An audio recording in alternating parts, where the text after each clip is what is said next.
All right, so yesterday I asked you to watch a video on kind of with a researcher who's trying to understand mirror neurons, and I asked you to read an article. Just want to go over that article. I thought there's a lot of interesting information in it.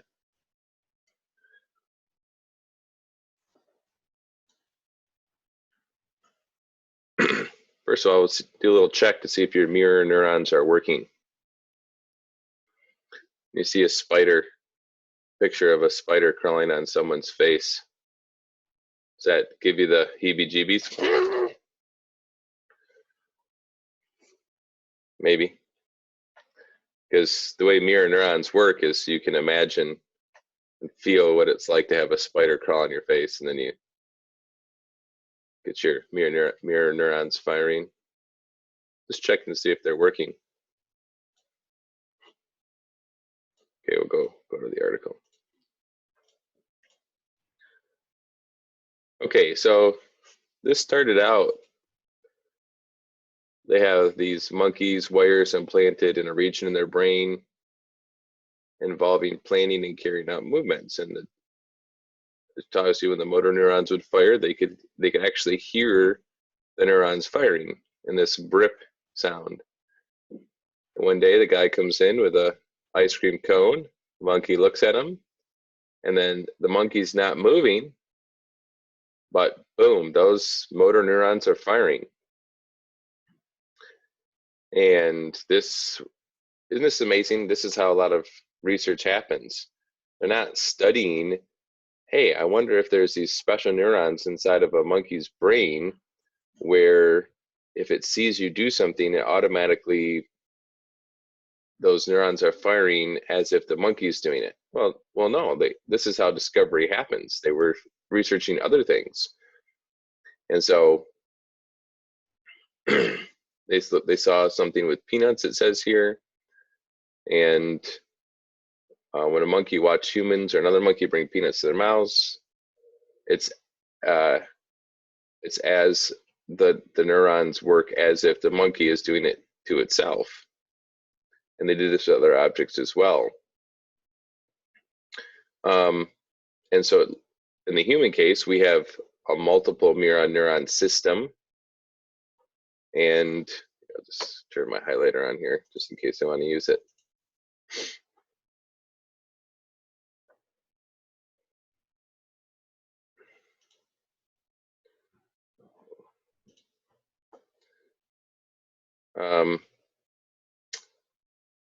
So we use our mirror neurons to grasp the minds of others, to empathize.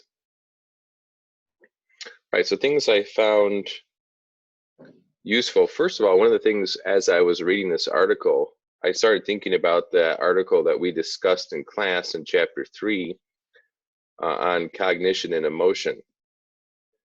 I think Florina and Jess led the discussion on this article. And sorry, excuse me.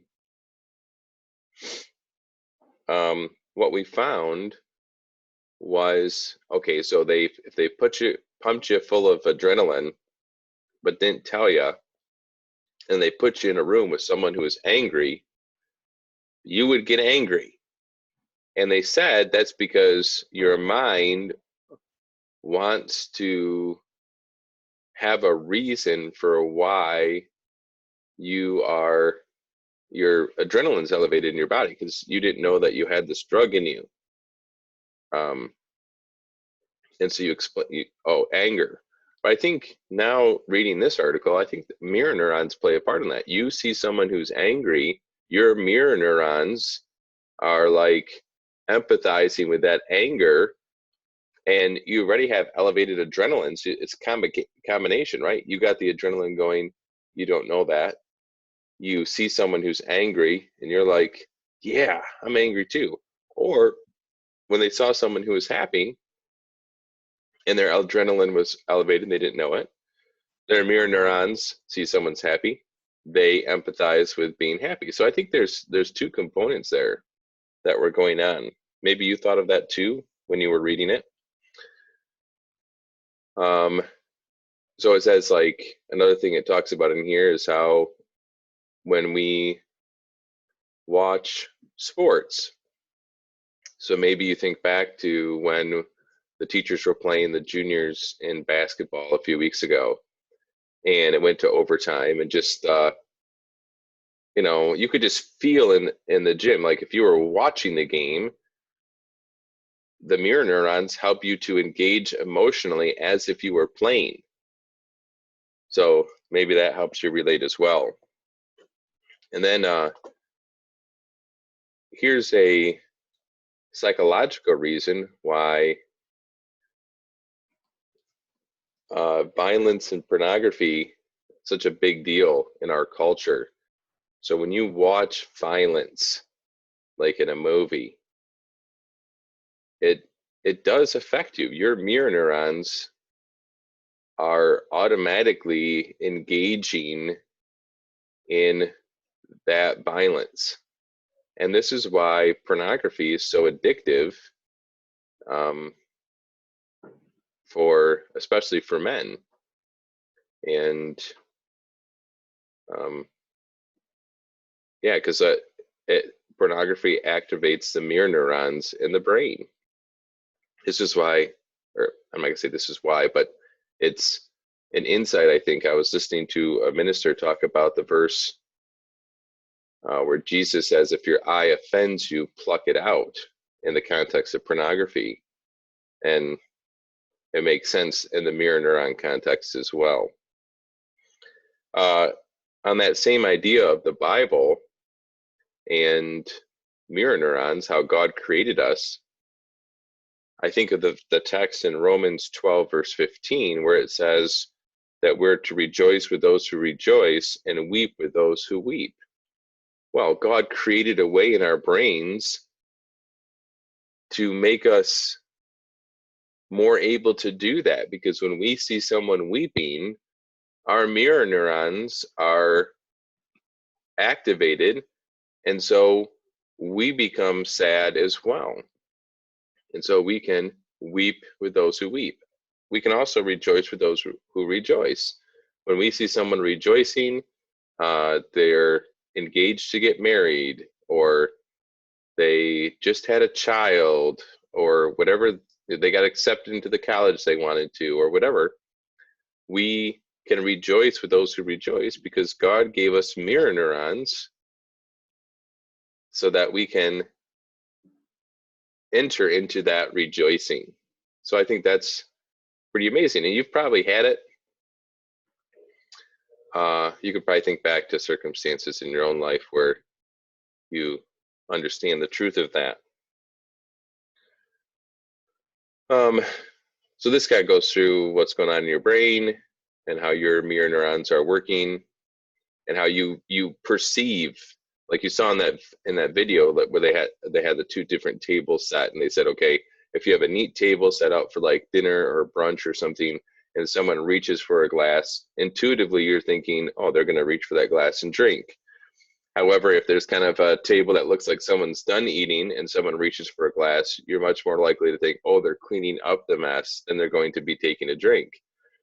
And so our mirror neurons give us intuition. We can sense what people are going to do. It's predictive. And that can be helpful, especially I think of it in, it's not mentioned here, but I think of it in driving. What does it mean to be a defensive driver? It means you're not looking at your phone while you drive or playing around with the radio. It means you're looking around and you've got your mirror neurons going. And you're like, you see that car pulling out of their driveway, and you're like, they're not going to stop. And if I keep going the way I'm going, I'm going to hit them. So you're like, okay, they're probably going to pull out in front of me. So you need to activate your mirror neurons when you drive, so you can understand why these people are, could get you into an accident, because you need to understand what they're going to do next, that predictive behavior. Okay, moving on.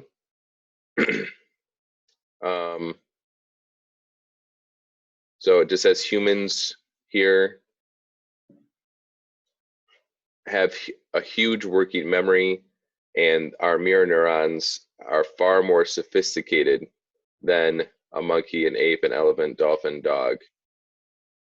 And it says our mirror neurons are also involved in language. And they looked at autism, and they said, one of the deficiencies of someone who's autistic is they might have a difficulty with their mirror neurons that looking at emotion. So I thought that was interesting. And then just the application of like parents and children, right? Children are, when their children watch their parents behave, their mirror neurons are engaged. And so that's why we say it's so much more important for parents what you're doing versus what you're saying, because the children hear what you say, but their mirror neurons are watching what you do, and that makes a much bigger impact. And as a teacher, I see that in the classroom all the time, because students are very quick. As soon as a teacher says or does something that the students feel is a bit out of line, they're very quick to say, oh, you shouldn't be doing that. That hits right on that idea of why children are watching so closely what adults are doing. So here's about the spider thing. So that's why I showed the spider picture. People who rank high on a scale measuring empathy have particularly active mirror neuron systems. So if you're a very empathetic person, you're very touched by other people's feelings, probably have very active mirror neurons. So it says that this is found in a part of the brain called the insula. We didn't study that when we studied the brain, but learn something new every day. And it says humiliation appears to be mapped in the brain by the same mechanisms that encode real physical pain. So it's interesting how our brain is wired. And then I had a few other notes. I was thinking, it's not listed here, but I was thinking about Alzheimer's. We studied that in chapter 3. And in later stages of Alzheimer's, we know that Alzheimer's patients have an overactive amygdala, which is that fear sense in the brain, precognitive fear. And I'm just thinking maybe their mirror neurons are affected by their brain, like how you see the scans of an Alzheimer's patient brain and you can see the gaps in it because of those plaque buildups of bad protein. And you think, well, if it's affecting their mirror neurons, when they look at someone's face, Alzheimer's patients tend to be more fearful. And you're thinking, well, maybe that's because their mirror neurons aren't working correctly. I don't know that for a fact. I'm just thinking as I'm reading this.